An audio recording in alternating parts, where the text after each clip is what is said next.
through these rough seas. We also want to acknowledge, Minister, some of the funders, forefront funders that have helped us survive the toughest of times. Amongst them, it's Standard Bank of South Africa. Whilst I'm talking about the funders, Minister, and it's a plea, Minister, it's a plea that we seek your assistance, Minister, and obviously of your colleagues, to help us, Minister, source local funding. It is difficult to source local funding, Minister, in South Africa for this industry. It is extremely difficult. Yet the minibus taxi industry, Minister, remains the backbone of public transport in this country. And this business, Minister, remains the forefront leader in extending funding to majority displaced, disenfranchised operators. So it is our plea, Minister, that as we celebrate 2 decades of being in this industry, we can only see, Minister, the next decade and the other decades through local funding. So it is really our plea, Minister. Program Director, as I close, during COVID, Minister, we extended, and I'll quickly share in the numbers. Our spend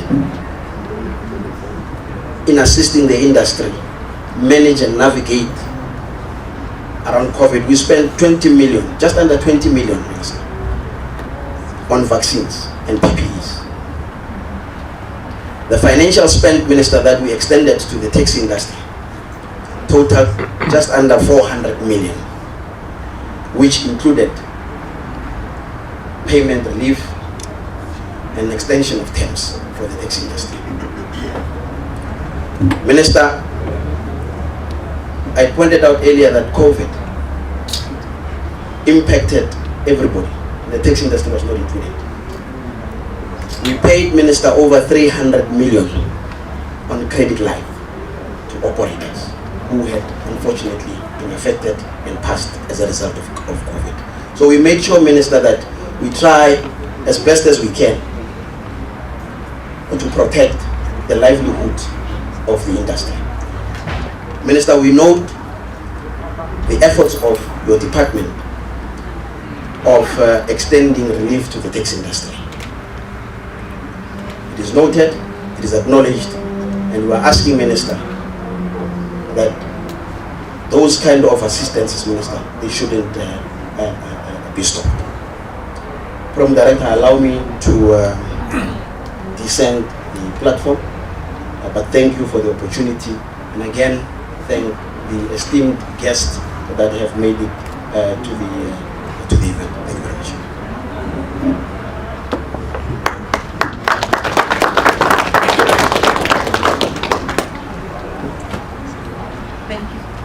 Thank you so much for that warm words of welcome. And I need to emphasize, especially for the members of the media that are present this morning, that the Minister, Ms. Indiswa Chikunga, as well as the Deputy Minister, have actually brought along some of their partners in the transport sector. So I'm sure there'll be an opportunity to engage some of them post the formal session as well. Next on the program is Mr. Franz Machade, who will officially introduce the Minister.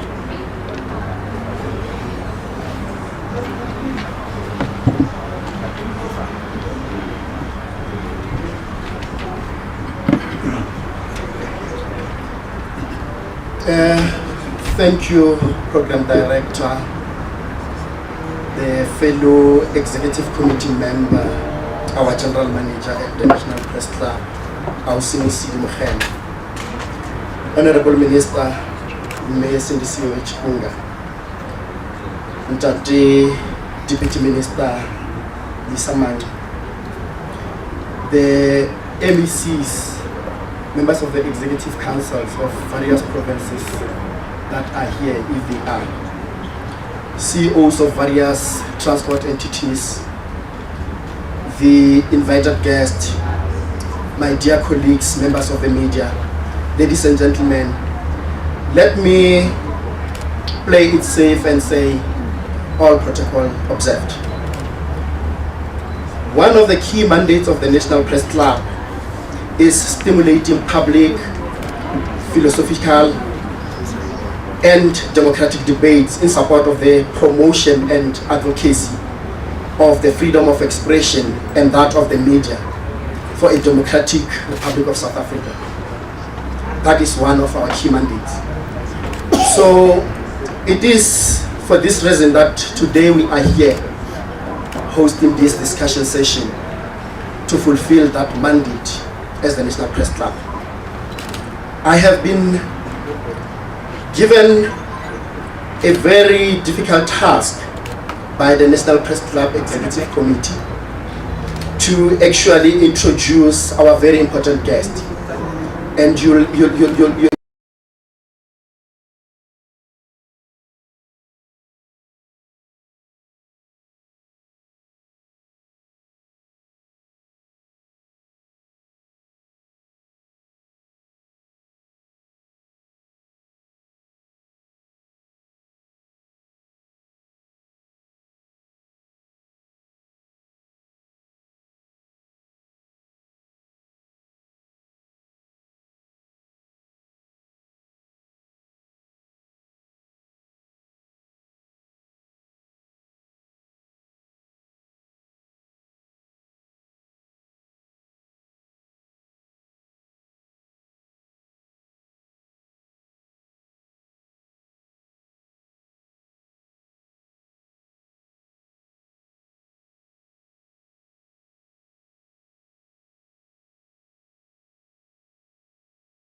topic given to me, and the topic is the role of the transport system in the recovery of the economy.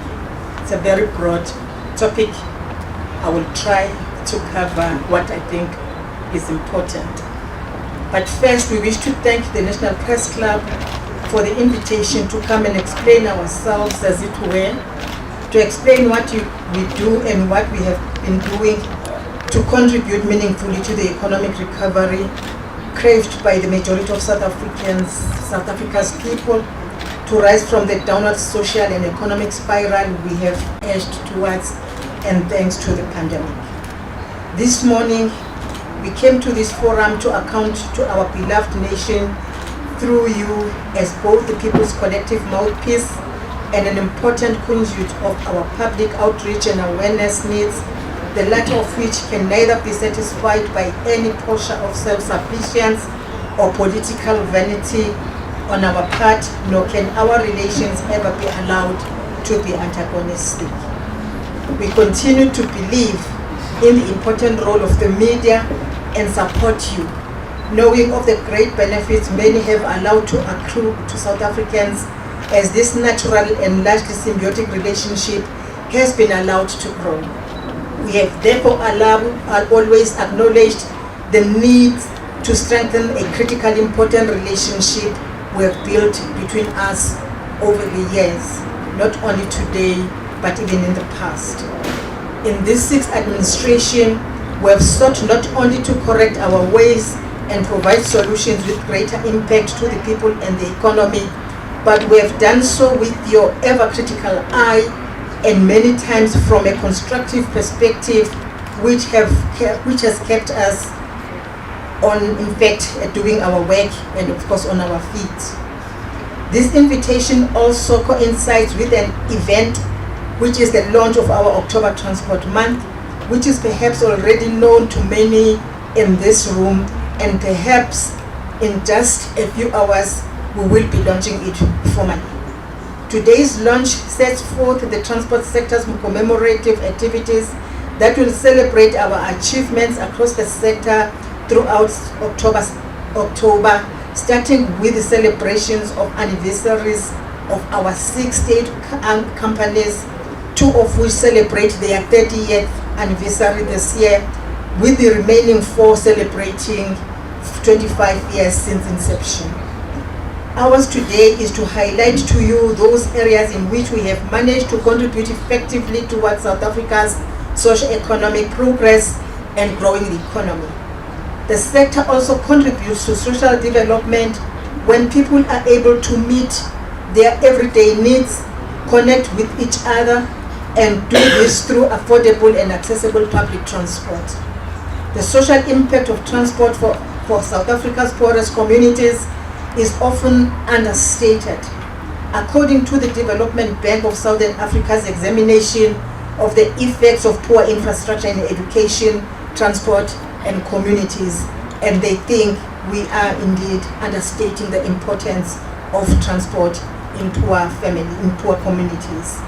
The DPSA argues, and we agree, that when a community lacks transport infrastructure like roads, it means that people from that community are unable to access centers of economic activities or access to healthcare facilities or institutions of learning. This then affects the quality of life for those communities. This informs the need for the provision of sustainable transport solutions that are efficient and inclusive, and inextricably linked to spatial planning in South Africa's cities. To such ends, both the National Development Plan and the National Transport Master Plan NETMAP 2050 provide that South Africa should invest in transport infrastructure in order to support its economic growth and social development goals. Program Director, the transport sector makes an important contribution to South Africa's gross domestic product. This contribution has potential to increase exponentially once we achieve certain levels of competitiveness and efficiency in the sector. These are interventions we are focused on implementing as we accelerate the implementation of our policy trajectory to achieve greater efficiencies and advance structural reforms in subsectors like your rail, your road, maritime, aviation, and public transport. Stats SA reports that South Africa's real gross domestic product had increased by 2.0% in 2022, following an increase of 4.9% in 2021. The transport, storage, and communication sectors reported a growth of 8.6% and contributed 0.6% points to the GDP. These sectors contributed an added value of approximately 362.5 billion rand to our GDP in 2022. It should thus be understood that the sector had contributed an added value of over 300 billion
We are one of the countries that are located in the busiest route, which is the Cape Route, which connects east and west, and it is important that we make contributions in that important body. The last I will want to talk to is civil aviation. Aviation plays a vital role to international trade. There is no tourism without aviation. And of course, there is no aviation without tourism. Investment as well. Investors will have to fly to South Africa. They don't swim, they don't ride bicycles, they have to fly to South Africa. As well as transportation of people, goods and services. The aviation sector consists of airlines, airports, air navigation, and other ground services that make up the air infrastructure. But also aviation includes the regulation of our aviation sector. And I must indicate that as South Africa in this regard, we're not doing bad. We compete not only in the continent, but at the world level. South Africa is also regarded as one of the leading countries in implementing the latest commercial aviation industry system, such as advanced passenger information and interactive passenger name record. So people are able now to apply for permits and everything online. And we are one country in the continent, very few countries in the world that are already doing this, thanks to the work that we're doing in the aviation sector. South Africa has the busiest airline routes in Africa, with 6 of the top 10 routes being South Africa. The route from OR Tambo International Airport to Cape Town International Airport is the busiest route, followed by Johannesburg to King Shaka International Airport route in South Africa. And many of our airports are rated the best in the continent. When we compare with the airports in the continent, you actually count your Cape Town, your King Shaka, your Johannesburg, your OR Tambo, in many of our regional airports, rating the best in the continent and one after the other. And therefore, in that regard, we're doing well. But we then say, well, how are we performing at international level? And I want to believe that now that COVID is behind us, we are going to take our rightful place, because for quite some time we've been rated among the top 30 best performing airports. We've declined a little bit thanks to COVID-19, but I'm happy that yesterday's AGM confirmed to us that we are now moving towards the right direction. We have the entity that at some stage was not collecting anything. Now it is making some surplus. And this is what is happening in the aviation sector. The South African airport network consists of 135 licensed airports, 19 military airports, and up to 1,300 unlicensed aerodromes. 9 of the major airports are managed and operated by AXA on behalf of the Department of Transport, and I want to emphasize that point, that they're doing it on behalf of the National Department of Transport. AXA provides world-class aviation infrastructure at its airports. Our hotel at our airports are rated the best in the continent and amongst the best in the world. We receive awards year after year in that regard. But also, we are managing our air transport in South Africa, and we are responsible for about 60% of the world airspace. I mean 6%, my apologies, 6% of the world airspace. We're managing the best communication and surveillance in the airspace. The infrastructure that is there ensures that we have a record of 0% when it comes to air crashes. And I just want to emphasize the point that whilst we may have not had any commercial air crashes in South Africa, it does not happen by itself, but it happens because of the infrastructure that we put in place in our airspace. And the aviation people, they tell us that for us, we say the sky is the limit. For them, they say the sky is their offices, because they operate from there. We've been audited by not only our Auditor General, we've been audited by US, we've been audited by ICAO, we've been audited by quite a number of international bodies. And I can tell you now, by ICAO just last year, we improved from 87.3% to 92%. We were given category 1 by US when they came to audit us.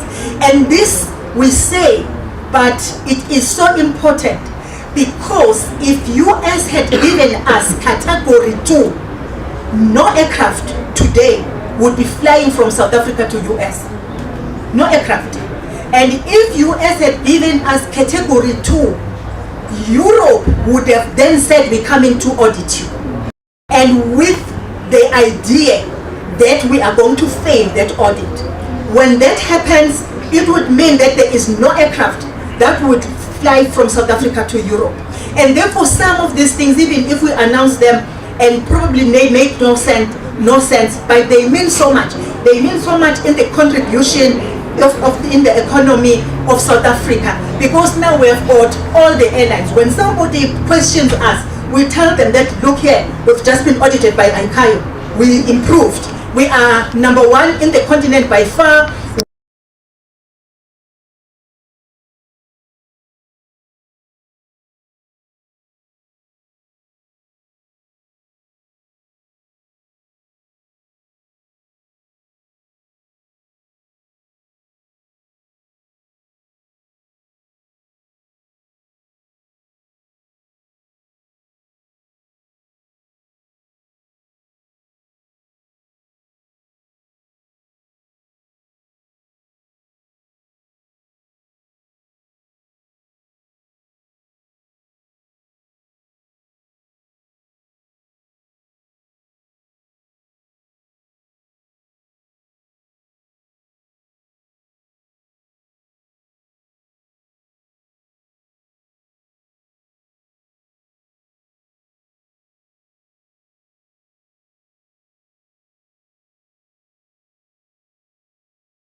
Thank you so much, Minister Chi. I think there's so much that most of us have learned, but as we've mentioned before, and I think reiterated by my colleague, Franz Machate, as a fourth estate, it's our duty to provide such platforms so that we bridge the gap between the great work that happens within your department that needs to be communicated to the citizens of the country. Ladies and gentlemen, I'm going to open for questions and answer session. Just need to check how we're doing on time. So I'll take about 4 questions per round. And my humble request is that you introduce yourself by name, as well as either an entity you represent or a media house that you represent.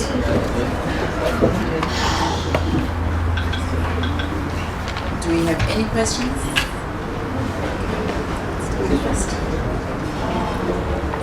So Hasina Gori from SABC News.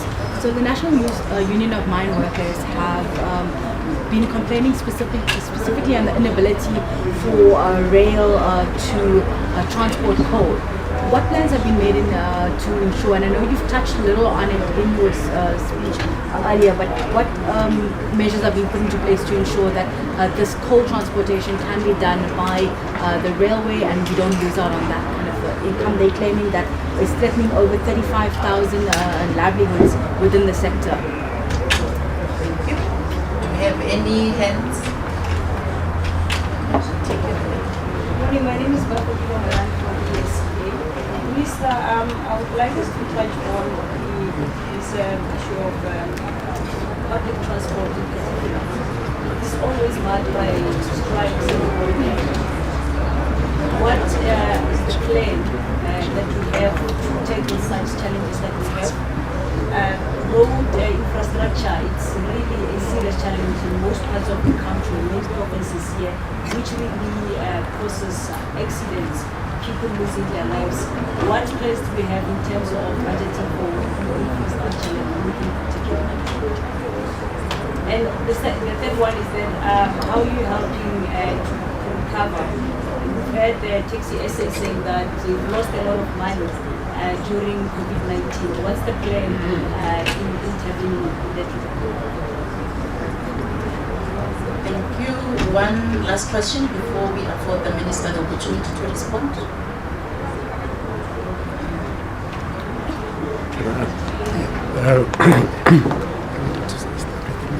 Good morning, Minister. I want from DKK Global Resources. Minister, I hear you spoken passionately about aviation, and I'm also passionate in that area. I just wanted to know, with regard to all the sites like AXA and all of them, I said they all have facility like the hydrocarbon facility management facility. I just wanted to know, is there any transformation agenda that is being discussed at the department? That's one, because we don't have access, we're struggling to get in there. And number two, I heard you talking about the bursaries and funding for like on the aviation side. Is there a platform for the pilots that you are looking after? Because I think the last time we did discuss same, but we have not been able to see our students getting assistance in the aviation, specifically on the pilot side.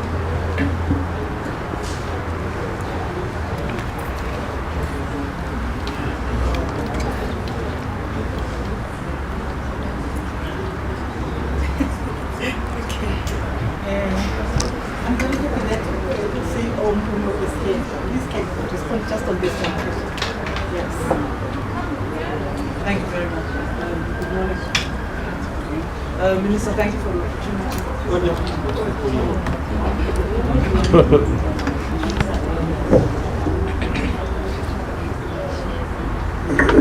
Thank you very much. Thanks, Minister, for the opportunity. The overall transformation program, particularly in the aviation space, has really reached highly satisfying levels. At Airports Company South Africa, we have a very aggressive transformation program. We are driven by a very clearly set target on our KPIs of achieving 55% of black business of total commercial revenue. So if I want to keep my job, I have to perform at those levels. That increases to 60% in the following year. And by definition, that means all of the commercial operations we run at Airports Company South Africa have to operate on that basis. We are in this year poised to renew after COVID a lot of the commercial operations at the airport platform. We recently went out on a tender for ground handling, and that was successfully allocated. But let me also indicate that as part of the COVID recovery strategy, as Airports Company ourselves, we are looking at clawing back a lot of the businesses that we previously had operated by private sector entities. But that's based on a proper evaluation of how we would benefit as AXA first, and how we would actually force empowerment and transformation in partnering, particularly with black companies, and ensuring that they work with us very directly. The very specific programs that are going to come through in this year and a half include the ground handling that's already been out. Our retail and commercial space is coming out very soon, and that's done again on a very transformative basis. Jet fuel is going to follow, and I think the question was asked about hydrocarbons. We are in the process of basically allocating particular oil companies across our platforms to supply jet fuel, just to close the gap in an interim. I'm sure a lot of you would know that we had BP, which pulled out of the jet fuel space in South Africa, and so we've had a program to replace them in the interim, but we're coming out on this big tender that will ensure major transformation of the jet fuel supply space. The other include commercial property, and we are designated to develop aerotropolis developments in the 3 Golden Triangle airports, OR Tambo, Cape Town, and King Shaka. But finally, the really interesting question is about hydrogen. We've developed a hydrogen strategy, and we are the pilot for the Department of Science and Innovation in relation to hydrogen manufacturing and production. They have designated what they call a hydrogen corridor that includes Polokwane, and we think around the airport. We have submitted ourselves as OR Tambo and King Shaka as defining that hydrogen corridor. By definition, because we have experience in jet fuel management, we believe we are best placed to manage hydrogen distribution. We have coerced our Department of Transport to place us as the central manufacturing and distribution point for hydrogen. And we are embarking on this exercise with great enthusiasm, and we are absolutely certain this is one area that will be based on transformation in order to allow for participation. Let me just indicate, for jet aircraft, the determination globally is that we will not see any aircraft operating on a hybrid basis until 2035, and this comes from Rolls-Royce and the major aircraft manufacturers. So that kind of gives us a lot of leeway to understand exactly when the first aircraft will be ready to use hydrogen. But in the interim, we've decided that we're going to change our operating systems into hydrogen-based. I don't know if a lot of people know this, but Minister, the Ria Vaya buses that are operating today have big heads like this. And I'm sure you've all seen the design of that bus. That big head is actually hydrogen tanks. So in South Africa, we're already operating systems of hybrid between hydrogen and diesel, which are currently operational. So what we've then done on the excellence of this Ria Vaya bus is to then look at all other systems in the airport platform, and that includes our tugs, our buses, our baggage systems, our smart technology systems that can complement with hydrogen operations. And then that complementarity of extensive aviation systems, we are going to first move into that with hydrogen whilst waiting for the 2035 date during which we'll be able to fuel aircraft. And again, big opportunity for black business participation in that space, but also just looking at opportunities across the platform. We are responsible for 9 airports as Airports Company South Africa, but we've also been given the mandate to help municipal airports that are struggling. We are responsible for Richards Bay Airport, we are responsible for Vanderboom Airport in Pretoria, and many others that are to come. We also have airports on the African continent that we have signed agreements on. We are the go-to airports management company on the continent, no doubt about that. And in fact, Minister, as we were discussing at the AGM, the Brazil concession continues whilst we've exited India, but in Brazil we will continue to operate. And that also gives those opportunities extending to the airports we control outside of South Africa. Thank you. Thank you very much. Thank you. And I can tell you that our 3 state-owned companies in the aviation sector are led by women. She's one of them. She's there.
NLCC established by the president, we are saying all that we have to do is to implement the national rail policy.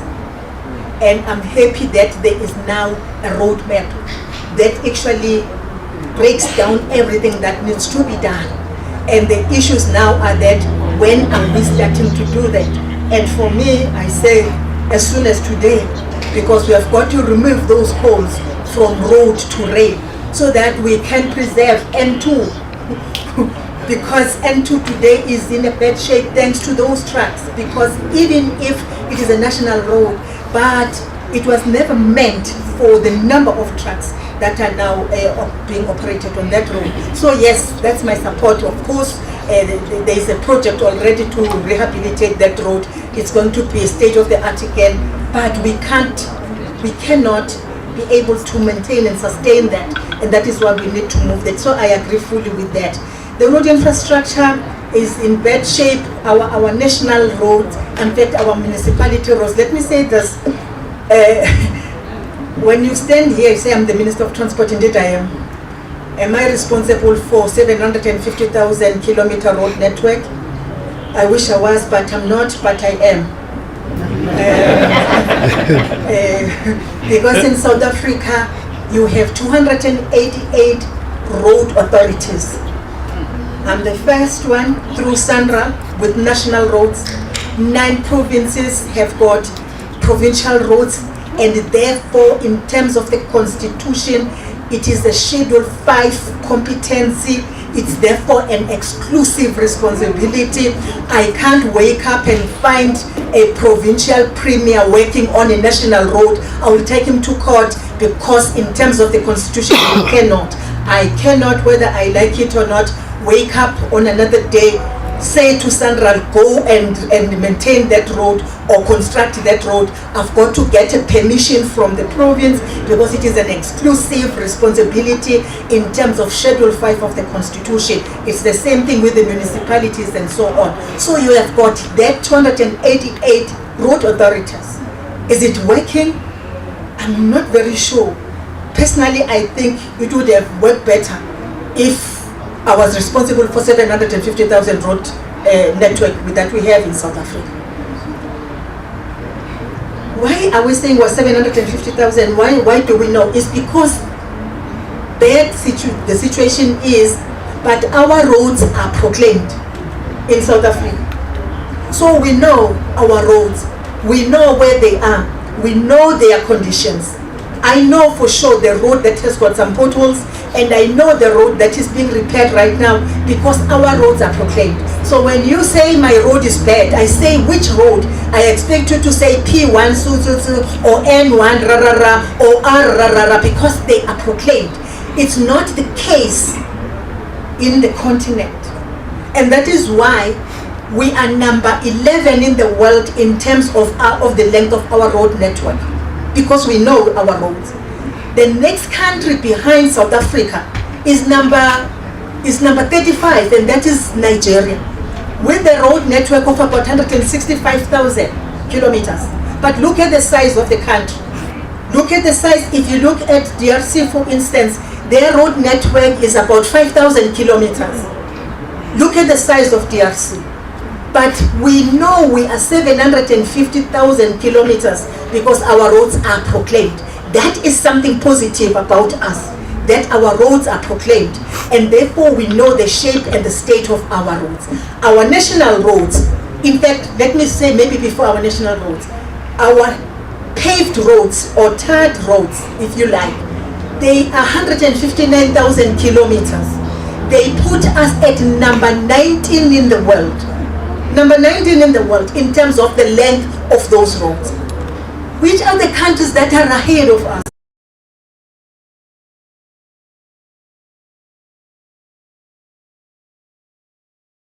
Yes, it's your China, it's your India, it's your Brazil, it's the developed world. And I can tell you now, if you check, even Europe still, in fact, US, they still have gravel roads. In fact, of the 6.8 million kilometer road network they have, 2 million is gravel. 2 million kilometers is still gravel. So we're not as bad as all that. What are we doing about that? We put in quite a number of measures. We are saying we've got to patch potholes. We've got to maintain our roads. The challenge about road network is that you construct a road today with money, a lot of money for that matter, but you still have to budget for maintenance. If you've not budgeted for maintenance, that road is not going to live its life. So it is very expensive, and that is why it hurts. It hurts me when you see people complaining about water, then they ban the road. Because they're actually saying tomorrow there will be a pothole where there was a tie. And it actually means that we've got to spend yet other billions rand. If you're constructing a road, just a kilometer will not be anything less than 10 million rands. And you ban the 10 million rands. So these are the things that are there. And so we think they're doing something. We are patching our potholes. We are transferring roads to Central. We have said from their portfolio of 23,559 kilometers, we will want them to increase their road network to 35,000 kilometers and not anything more than that, so that they're able to maintain those roads. We're happy that provinces, Free State for instance, have transferred some of the roads.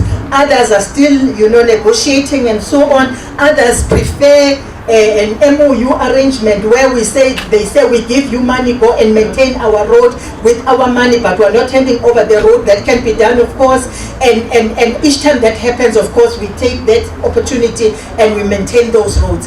And we also have said some of the roads in Mpumalanga, for instance, they're being damaged by the many trucks owned by the private sector, and we're saying to private sector, please adopt those roads so that you maintain them. They remain our roads, public roads, and therefore we are accountable for anything and liable, but for the maintenance, please maintain those roads, because they are never and will never be meant for the traffic that is suddenly using the roads. That will be the road infrastructure.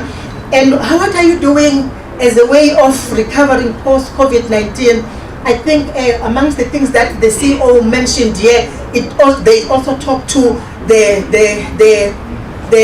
recovery that is now happening post-COVID-19. In post-COVID-19, people will think about, I want to sit down now. I emphasize the issue of aviation. But when people were not moving between provinces, what was happening on our toll plazas? There were no cars that were passing by. So nobody was paying. And therefore someone was not collecting.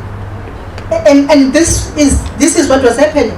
But immediately after the pandemic, there's an expectation that Central should have money, but Central was not collecting because there were no cars that were moving. If you had to leave Johannesburg, you had to get a permission, or Lion, get whatever that you say. So I just want to say, and you could still use other routes. Remember, there will always be other routes. On the issues of transformation, I think the CEO covered that very well, but I just want also to say that amongst the people that will be here today are pilots that we sent to France at our cost to train in France. They came back with the highest qualification in the training of pilots. Our pilots here that we send to academies that we don't own, our black pilots never make it. You send the same black pilots from rural schools and rural areas to France, they come back. 5 are leaving again this year. They will also be amongst us. We're sending them back to France. It's expensive. It would have worked better in South Africa, but it's worth doing it. Because one thing I'm happy about that is that the 4 that have come back, they are now employed. And we're sending 8 to France for training. What it means, you can actually count 8 plus 5. It's 13 people that we have trained within a year. We are making it, we are doing it. We just don't sing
infrastructure that was damaged during COVID-19 when we're not operating.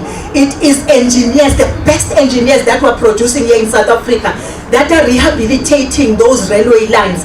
The biggest and the largest and the long and the highest bridges that we're building in Msikaba and Mtendo in the Eastern Cape, that the world has recognized. I think they were in one of the catalogs, I can't remember the name of that catalog.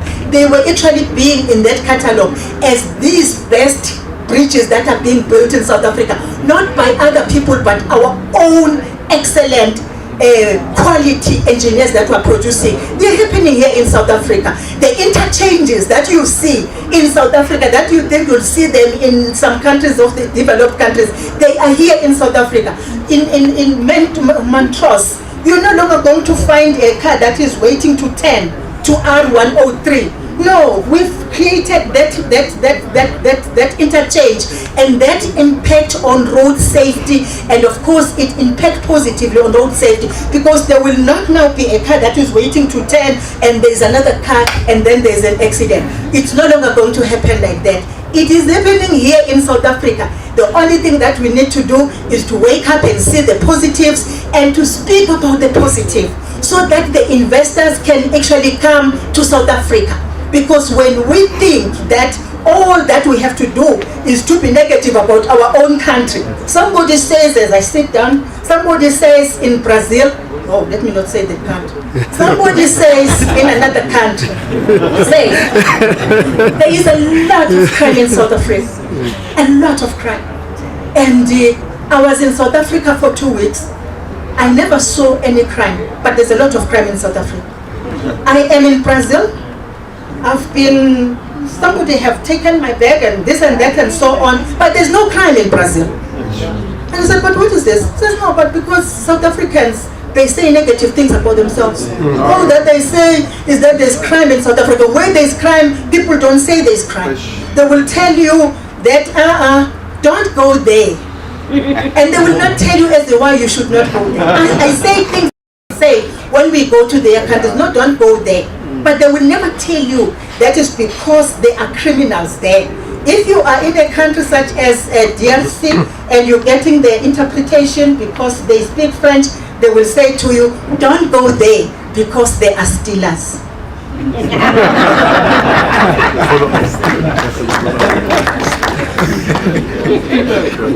Thank you, Minister. Do we have a last round of questions? Thank you so much, Musidi. Allow me to take off my National Press Club hat and put on that media hat. Minister, I think my questions will be around the railway. So we have seen the restoration of the railway lines and recovery of the damaged railway system. So how long is it going to take for the full recovery of that sector? And I think I hear there are some talks about the high-speed trains, interprovincial high-speed trains. How soon can we see such? And I think lastly, road safety, I think it's one of the killers in South Africa. And when are we going to have very reduced road accidents? And what are the plans in doing that? Thank you so much.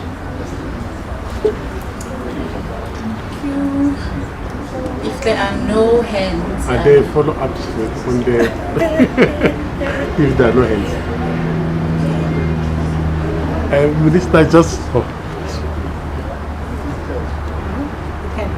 I was just following up on the one for the funding. I like the story of the 4 pilots that has been. We had taken one student here to try to assist in terms of the pilot, but we were unable to recover the funds to get the student to be assisted to get that. I don't know if the minister can maybe assist us in getting the student in that program.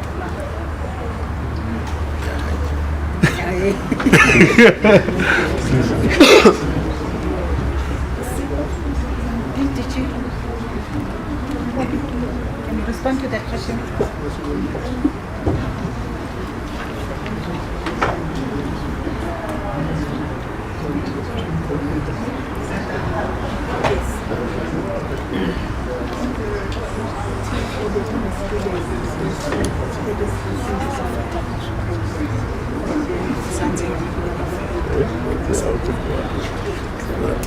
Thank you, Minister. I had thought that the Minister had covered the issues of skills, but perhaps on the issues of funding in particular. Not only do we fund students who train in France, but we are also funding, in fact, majority of our bursars are trained in South Africa because South Africa has the best schools. And the licenses that are issued by South Africa are well respected. In fact, the Minister was just looking at Google now. You know, these frequently asked questions, and someone was saying the commercial pilot licenses of South Africa are well recognized and well respected worldwide, which of course is a testimony when you see how much other countries are in fact poaching the pilot license holders from South Africa. But we are giving bursaries. The 8 who we are sending to France, as the Minister had indicated, is really because we are trying all systems. South Africa, you would find that to train as a pilot will take much longer. And we are also trying to benchmark and see how it works in other countries, particularly the black pilots, whom we believe that structurally there's something fundamentally wrong, where it will take much longer to train in South Africa as opposed to other countries. So, but we're also leveraging on the MOUs that our governments have with other countries as well, to see how best can they assist us. I would urge that whoever that wants to be a beneficiary of the bursaries, they be on the lookout, because we do advertise on an ongoing basis. I think another advert will be going out now in November. But of course, the students or aspiring pilots, they must perform exceptionally well, particularly in mathematics as well as science, not maths literacy, because it's a highly technical environment which requires high levels of competence. But we do issue bursaries. It's very expensive. It will take, for one to be trained as a commercial pilot license, for instance, as a region between 600,000 to 1.2 million. So just for one. And we've been giving these bursaries to about 91 bursars, and we are increasing, as the Minister was indicating, that we will be sending. In fact, they are starting on the 2nd of October, which is next week. They are leaving this, they are starting on the 3rd of October, and they are leaving over the weekend or on Monday, if I'm not mistaken. But we are continuing on a yearly basis. Please be on the lookout. We advertise on our social media platforms, and we are committed to the transformation agenda. Thank you very much.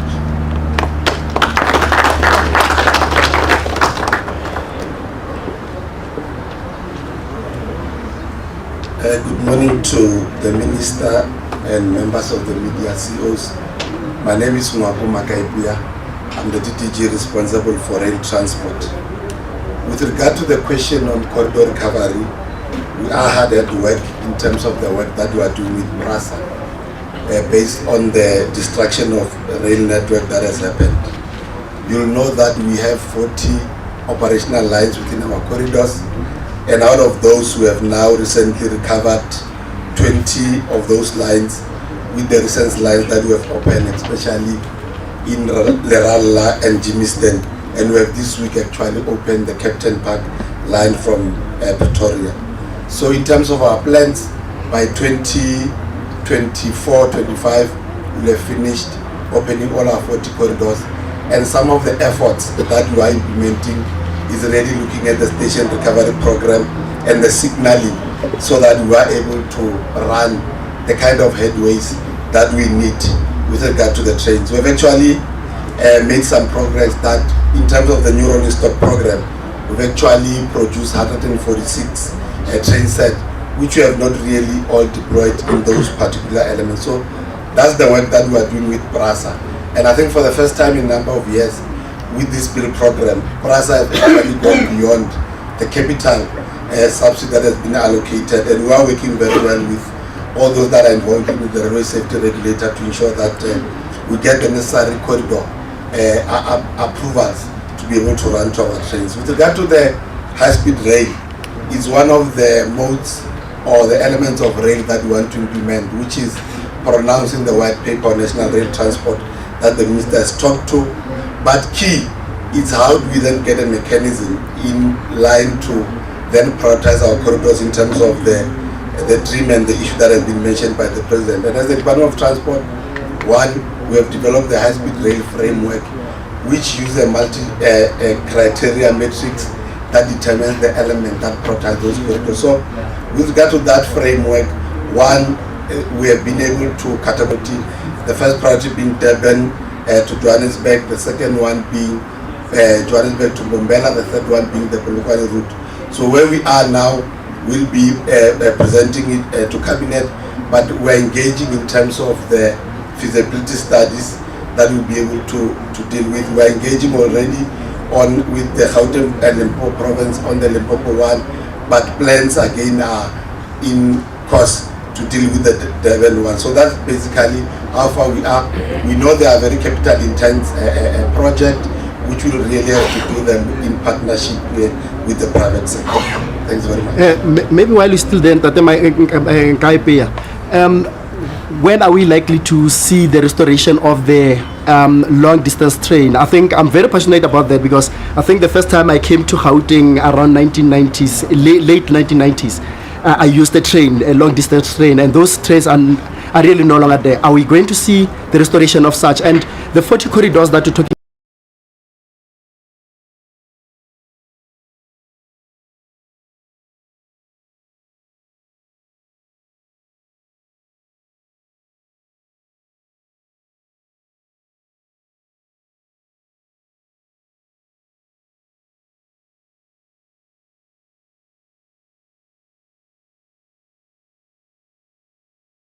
of the region where we fully operate is in KwaZulu-Natal, in Western Cape, and in Gauteng. So it covers really a vast of those provinces that we are doing work. So it's really where we are running, how do we then ramp up to make sure that we move into full service, including, like I said, some of the key elements, including the signaling and the work that we want to do. So that's basically that. With regard to long distance passenger rail, you remember that one we were obviously affected by the vandalism on the rail network, because we share the same network with the freight rail in terms of long distance passenger rail. So there's work happening in that regard. But the challenges again that we are having within PRASA is that the long span in terms of the fleet that we've been using, it's really old, but we are engaged and we have allocated within PRASA what we call a general overhaul contract. That one of the elements is to really work on those trains and make sure that they are operationable, and we are working on the process lastly to make sure that we get proper locomotives to be able to deal with that. We are already periodically running obviously the two lines, which is seasonal, which is Johannesburg to Musina, and we are running the Eastern Cape line on those particular, but we have plans obviously to be able to make sure that we on-run and deal with those things. The high-speed rail in one way or another becomes another contributory element towards our long-distance passenger rail network in that area. Thank you very much. Thank you. Thank you very much. Maybe on the road safety question, maybe before I respond to that, I just want to say something about skills and training. As the CEO of SACA has indicated that we're sending some students aid to France. Again, just this month, we're sending some to World Maritime University for master's degrees in maritime, because this is yet another very highly technical and specialized area. It requires skills. So we are investing on skills development. I was just signing one other approval yesterday of a student from the department, in fact of our employee who's also going to World Maritime University, 14 months, a master's degree in any of the specialities in the maritime sector. So we're doing it. We started, I think, in 2015 or even earlier than that, we've been sending students. When we started, we sent 29, but of course it is expensive. Sweden is expensive.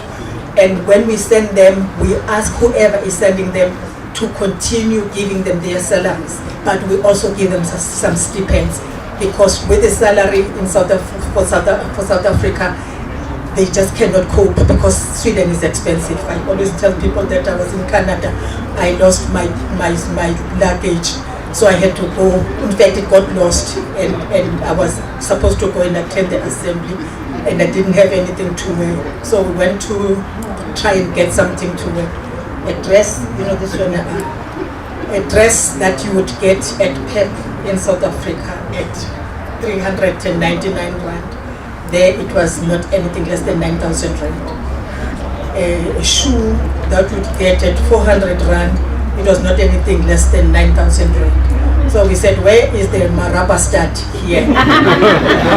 So they took it to Maraba stud. Yeah. And I bought a second-hand shoe, but worth 3,000 rand in South Africa. A second-hand shoe. I have it. It's brown in color. So I'm making it that we try and assist our employees and our students when we send them.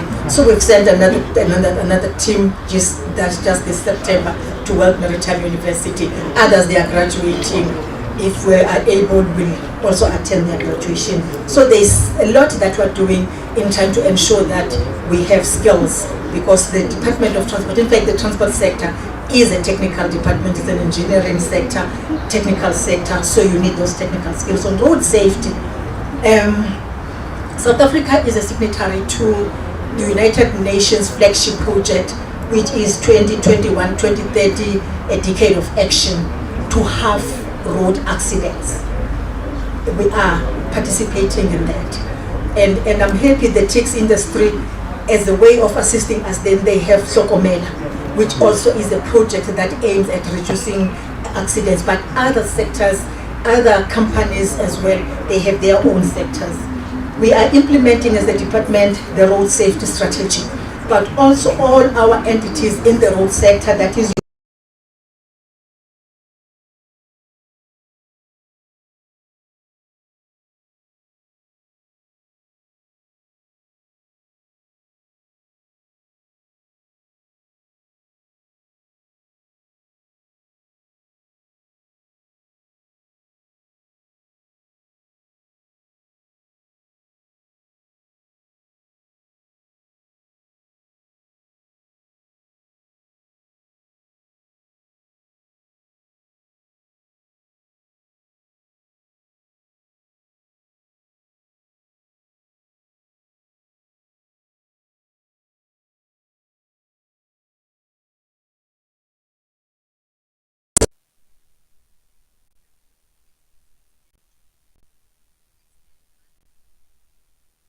and something, because people just get crazy and they drive like there's no tomorrow. They drive drunk. So it's yes, indeed the engineering part of that is an important part of what we need to do, but it's the human factor that accounts for 86 to 96% of all accidents on our roads.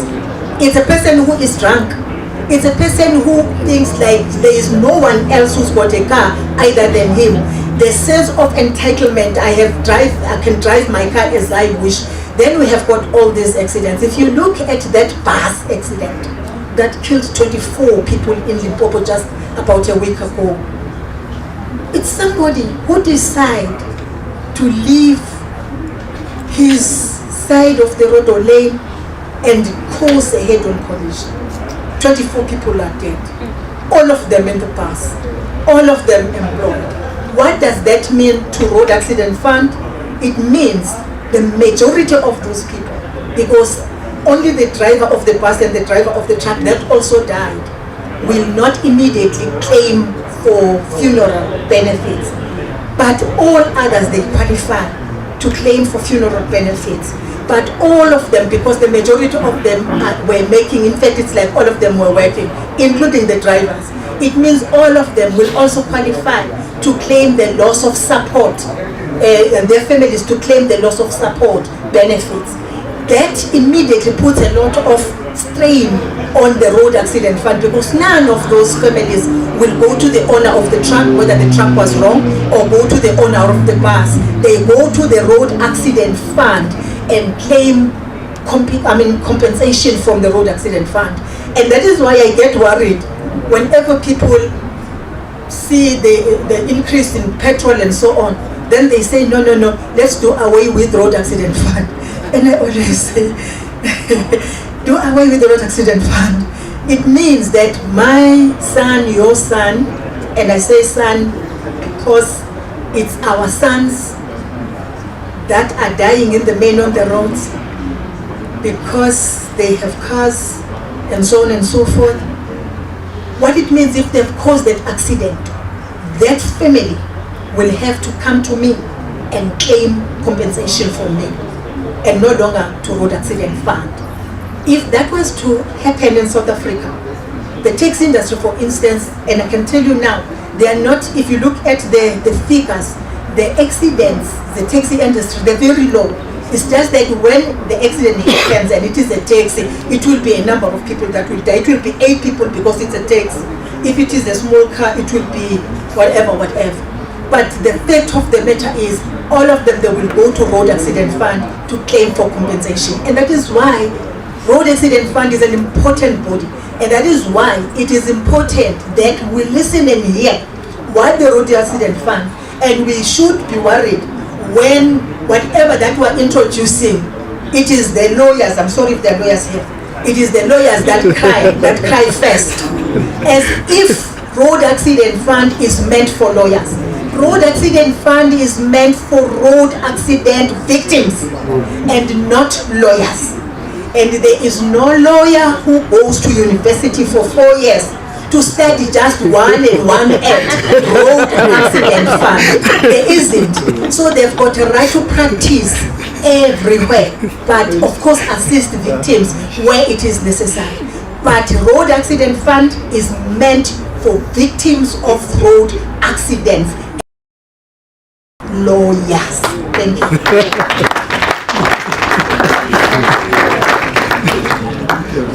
This is where we leave it with the questions and answers session. Ananias, I almost said Ananias Mati.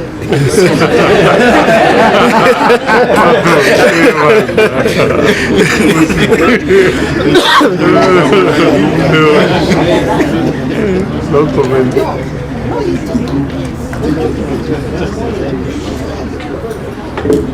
Yeah, Dubela.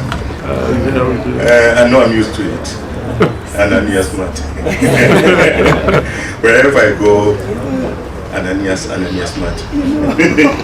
So, but yeah, thanks, Chair. I'm Ananias Ndlovu, not Mati.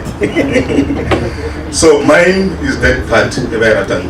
Mine is a small one, and it's a closure. And to say to you guys, I'm from the National Press Club, and we are happy and so delighted to host the minister. And we are a working press club, I must say. On Wednesday, we hosted the French embassy. Yesterday, we had the media briefing. Today, we are hosting the minister. Next month, we are hosting the Argentinian ambassador. And the most important one, the one that made you to come here, is the Pesikoboza lecture. And I'm saying to you, media colleagues, if you are not part of the press club, please, the secretariat is here, join. Communicators, if you are not part, join. And institutions, companies, government, please engage us, call us, and we'll host you like this. We are establishing other chapters in the Northwest, Limpopo, and in Joburg. So it says, if we have some activities in the Northwest, talk to us. Something in Limpopo, talk to us. So mine is to make this announcement, and the one I'm pushing this Pesikoboza election. We are hosting it on the 19th of October in UNISA. It's a collaboration between the University of South Africa and the National Press Club. Those who don't know Pesikoboza, he was one of the greatest journalists in the country, the editor of the World and the World Weekend. In 1977, 19 October,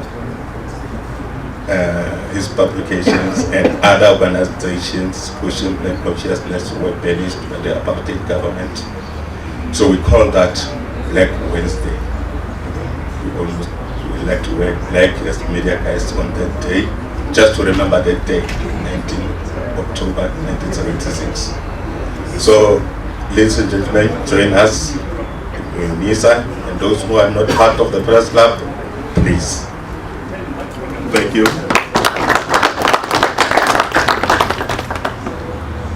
This brings us to the end of the formalities. Once again, our word of appreciation to Minister Chibunda, as well as the Deputy Minister and their teams, as well as all the other transport stakeholders that have joined this morning's session. We hope it's the beginning of many more to come. And I'd like to challenge you, Minister, to please engage us post your budget speech. I think what you've shared with us this morning, it did not only stay in our minds, but to touch the hearts as well. I think we have a better understanding of not only the work that lies ahead, but the challenges as well. With those few words, we thank everybody for being part of this morning's session. And I believe there's breakfast post the formalities. Thank you, everyone.